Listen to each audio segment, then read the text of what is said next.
Most ladies spend years creating elaborate lists of what we want in a partner. Tall, successful, funny, attractive, shares our hobbies. But most of us are just optimizing for the wrong things entirely. In the next 5 minutes, I'm going to show you exactly what actually matters when setting standards for relationships. No dating app wisdom, no toxic positivity, just practical insight that will transform how you approach love. Most people often get it wrong from the start. They confuse standards with expectations, but they're fundamentally different concepts that create entirely different outcomes. Expectations are unconscious demands we place on others to make us feel safe or validated. Standards, on the other end, are intentional, value-based boundaries about how you allow yourself to be treated, while expectations focus on controlling someone else's behavior. Standards focus on your own boundaries and choices. Before you can set meaningful standards, you need brutal honesty about your patterns. Do you consistently attract the wrong people? Do you lose yourself in relationships? Do you create drama when things get stable? What actually matters is distinguishing between your authentic needs and your wounds seeking validation. Are you seeking someone who challenges you to grow or someone who never makes you uncomfortable? The most important question isn't, what do I want in a partner? But what do I need to feel safe, valued, and free to be myself?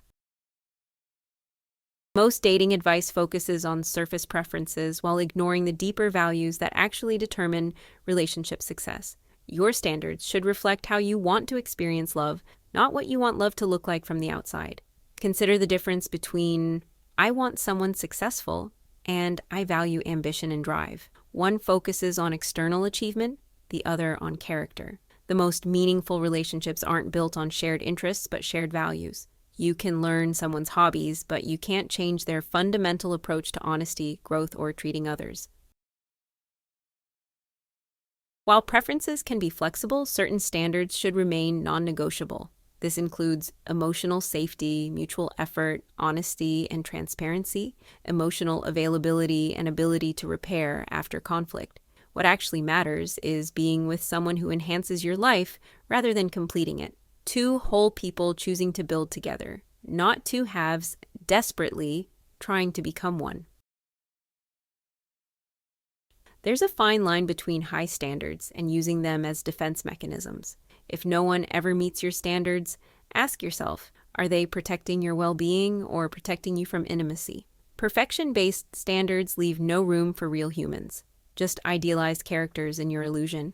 They can't have any emotional baggage, or they must share all my beliefs eliminates everyone, because everyone is human.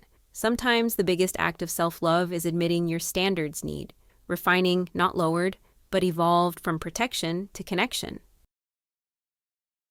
Setting relationship standards isn't about filtering people like search criteria. It's about radical honesty. What truly matters for love to feel real, safe, and expansive? Not what sounds impressive to friends or looks good on social media, but what allows your nervous system to relax, what brings out your best self, and what grows with you over time. The most transformative love doesn't come from perfect compatibility. It comes from shared values, emotional maturity, and the courage to meet each other again and again, especially when it's hard. So forget the tall list. Start asking, what kind of love feels like truth, not fantasy? What kind of connection calls you to be more honest, not more impressive?